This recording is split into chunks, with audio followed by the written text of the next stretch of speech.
Scripture study, Isaiah chapter 7, verses 17 through 25. Narrated by Brother Jerry Morley.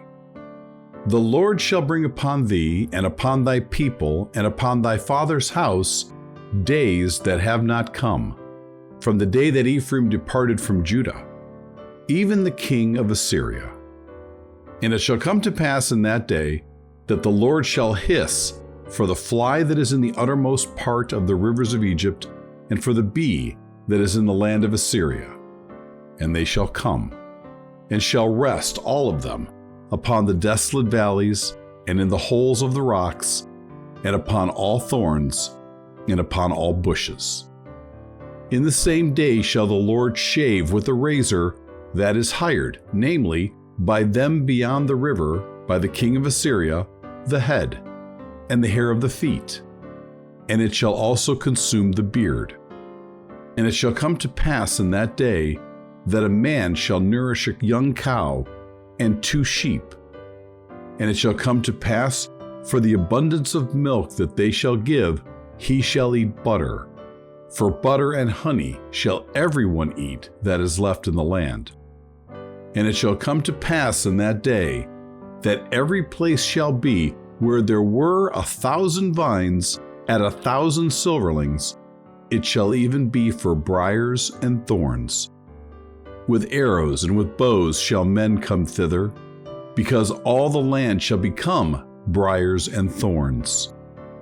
And on all hills that shall be digged with the mattock, there shall not come thither the fears of briars and thorns, but it shall be for the sending forth of oxen, and for the treading of lesser cattle.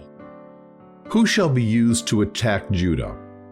The king of Syria will send his armies to attack Judah. The irony of this is that Ahaz thought he had an alliance with the king of Assyria, which is why he showed no interest in having the Lord on his side. What is being said in verses 18 and 19? The Lord will allow the enemy armies to come swiftly, like insects flying, and eventually inhabit much of the land.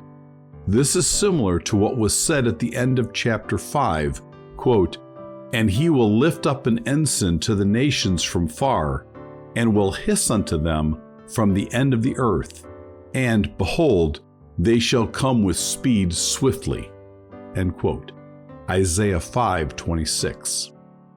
What will happen to the people when Judah is attacked? Some will be taken into slavery, what shaving indicates in verse 20, and many will be killed.